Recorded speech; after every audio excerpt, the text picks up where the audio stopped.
Hello! I want to set the scene real quick, and I want everybody to look at me. Stand up. Everybody stand up.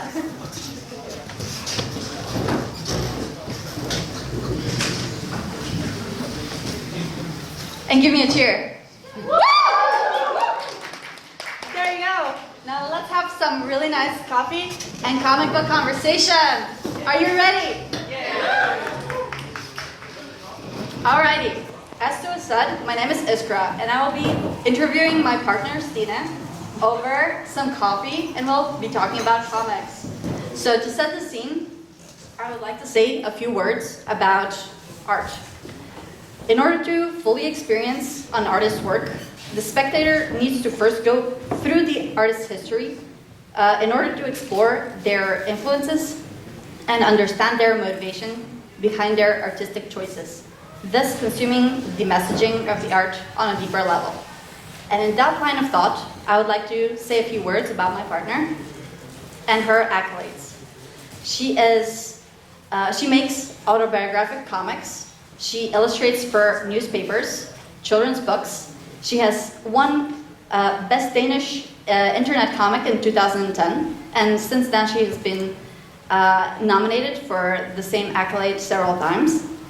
She has won Pantel Prize as Best Danish Newspaper Illustrator 2016, and is currently nominated for the Ping Journalistic Illustrator of the Year. Pretty impressive, right? So tell us, Stine, about those accomplishments, and what are you currently working on?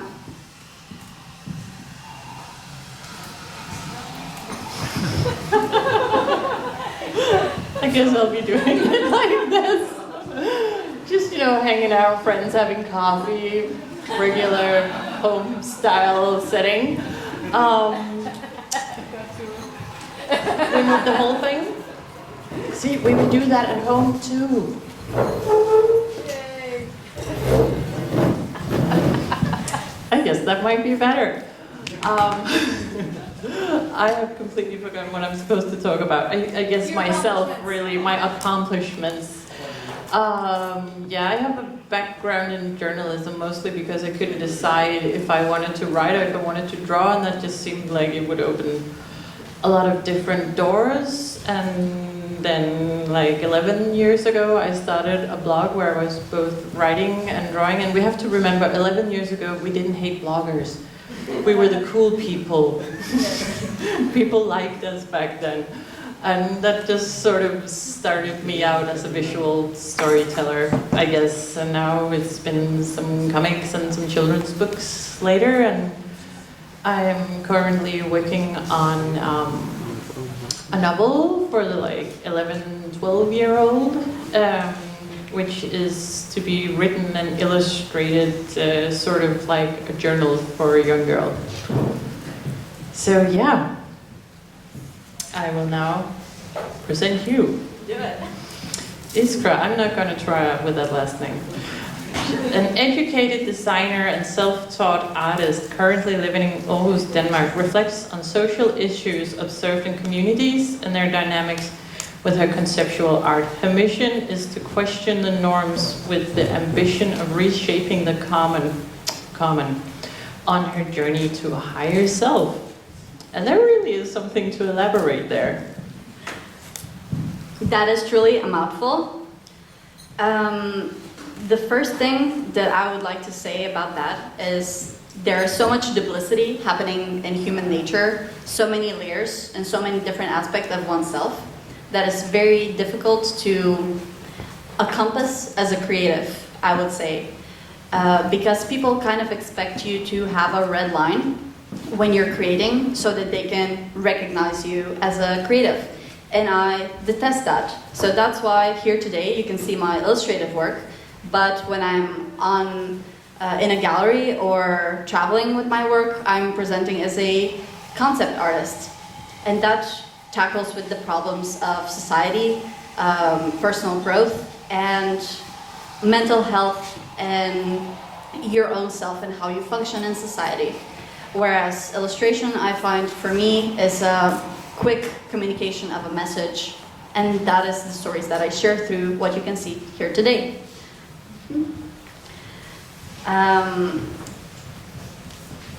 And of course, a lot of my illustrations are inspired by different artists. And I would like to talk about visual literature. So tell me, Stine, what kind of visual literature are you inspired by? And tell us a little bit about them. So our assignment here was understood quite differently by the two of us. So I brought some comics that has influenced me as an artist. I mean, everything you read and look at and talk to and absorb in any way, of course, inspires you, but I tried to pick out 4. Whereas Iskra has more thought about the visual literature as a whole and the themes that inspired her. So we are going to do this quite differently. It's a different approach, I guess you can say. But the first one I brought is Joachim from Don Rosa, which there's not a lot of Donald Duck to be seen in my work, but it's the first thing I can remember when I was a kid. At first I was so little, I thought books just appeared, like parents and dinner and beds and the sun. It just sort of existed. And then somebody told me, no, it's a guy called Walt Disney who does it all. Great. And then at one time I started to read the stories and find out that some of these stories they were different and they spoke to me more than other stories. And so it's not like this book or story in particular, but it was just the first artist where I had the experience of thinking, oh, he's doing something just tad different from the others, but enough for me to notice and for that to be quite exciting for me. So of course that leaves some mark, I guess.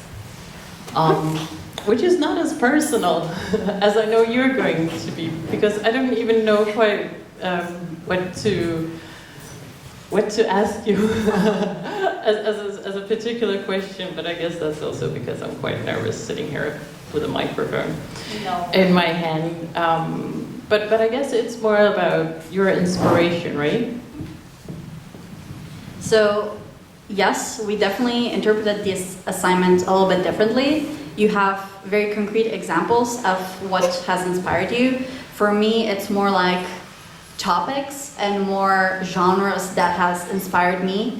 As a queer non-binary person, I seek representation in the literature that I consume, and I want to see more of that, and I want to create more of that myself. So Lumberjanes is a huge inspiration of that, and it goes under the category of strong, layered female leads, as well as Snot Girl, a comic with many layers and different themes within themes within themes. Another topic that I would say is relevant for me is the topic of filling a void. And good examples of that are Hilda, Steven Universe, and Jonesy, where you can explore topics of healthy parent-to-parent, parent-to-child relationships, or healthy interpersonal relationships and friend relationships. And I find that very important to learn from if you can't have the personal experience.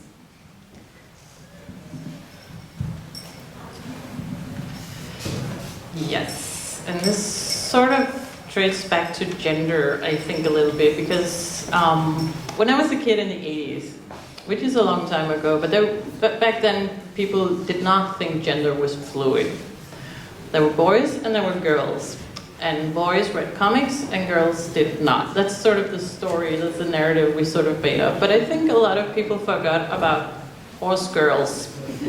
We had 2 different magazines back then. We had Mean Hist and Penny, which has become Wendy, which is actually magazines with comics.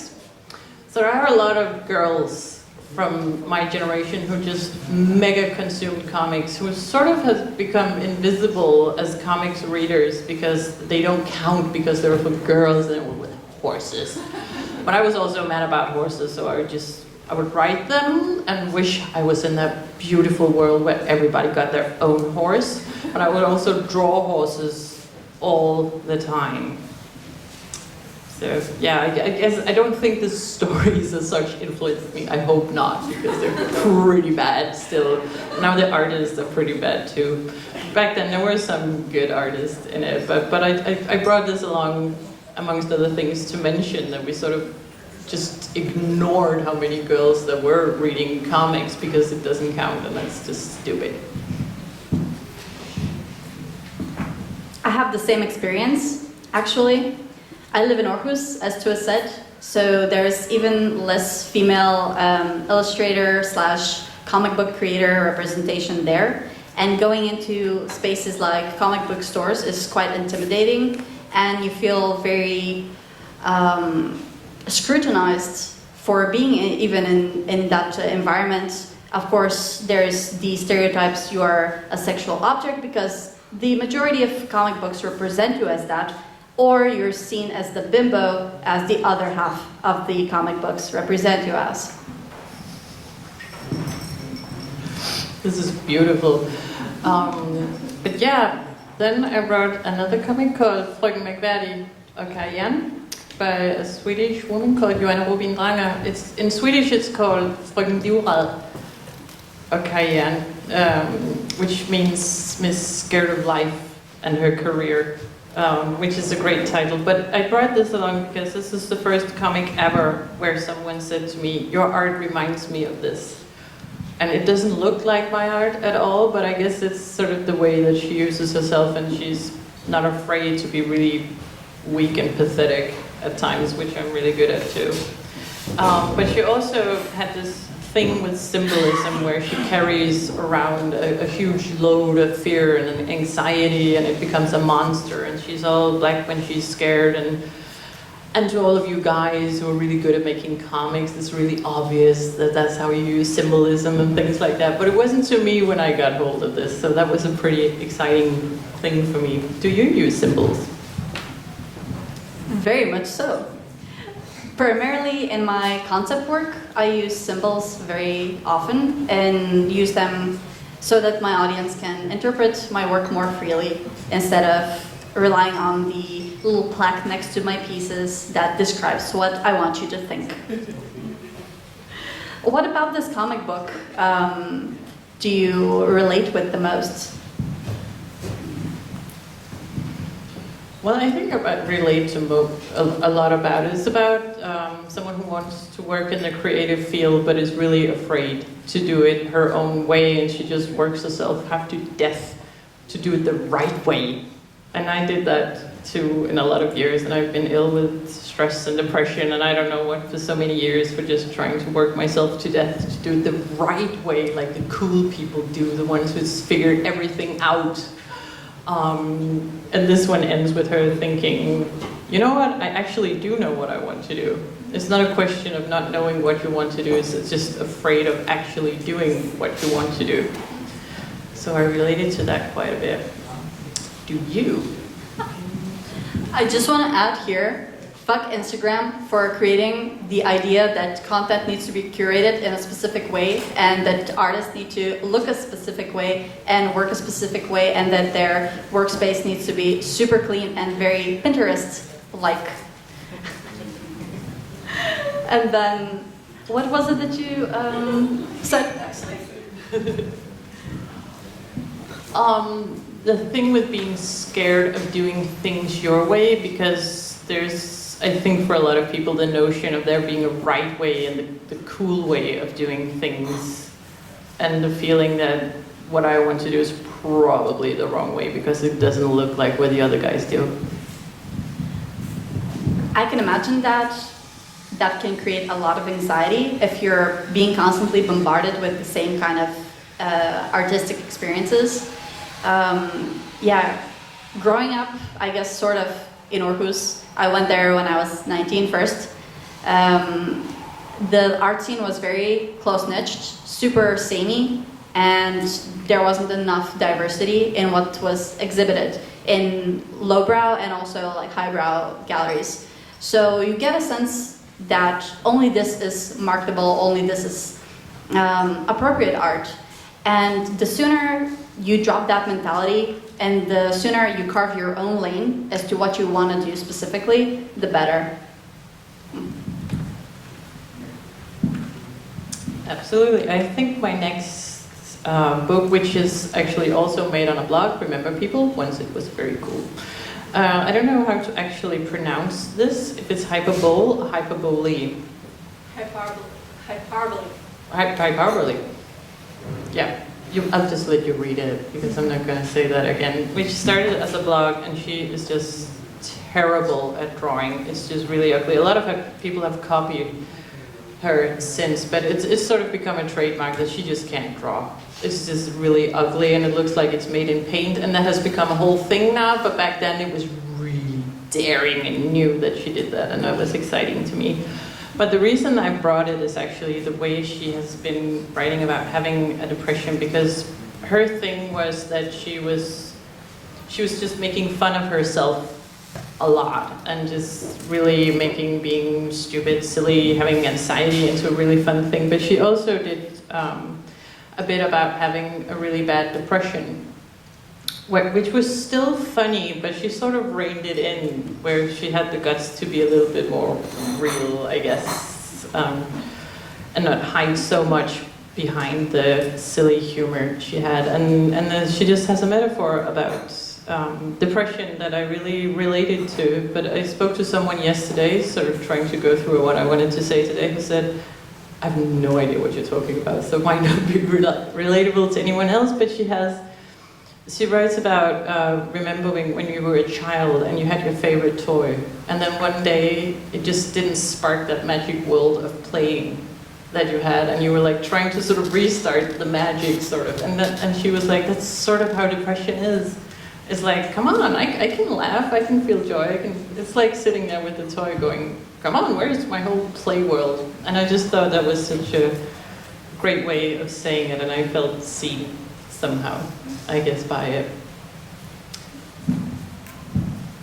It's really funny how not even 2 years ago there was no talk about mental illness in the media like there is today, and now every artist is bringing out their inner demons to show, and everybody is loving it because they can relate, they feel seen when other people are talking about it, and it's just an honest world that we're carving, I feel like.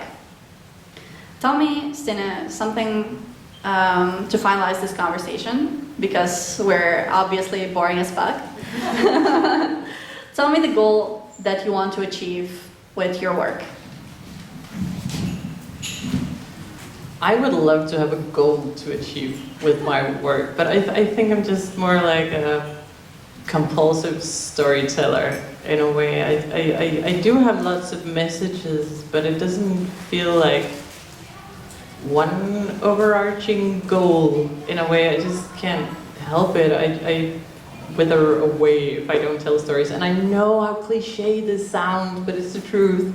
It really is that way. But I guess if I look at everything from the picture books I've done for kids and the comics and the things, I guess I do have a sort of an overarching message about looking yourself in the eyes and living that truth, I guess, which also sounds like a cliche, but it's also, I think, at least to me, actually the hardest thing about being a human being. Do you have like a goal for everything you do in art? Yes, I do. I'm gonna change the world, everybody, like, mark my words. Today. No. To echo on what you said earlier, living my truth, and in order to live my truth, I need to express everything that has been damaged or broken within my past through self-healing, and those are the stories that I share, the methods that I've used to self-heal and reach a higher level of being, and just to live my best life. That's it. Beautiful. Thank you. Should we call it a day? I think we should. Awesome. Questions, which I can't even imagine. See our stands. They're right there.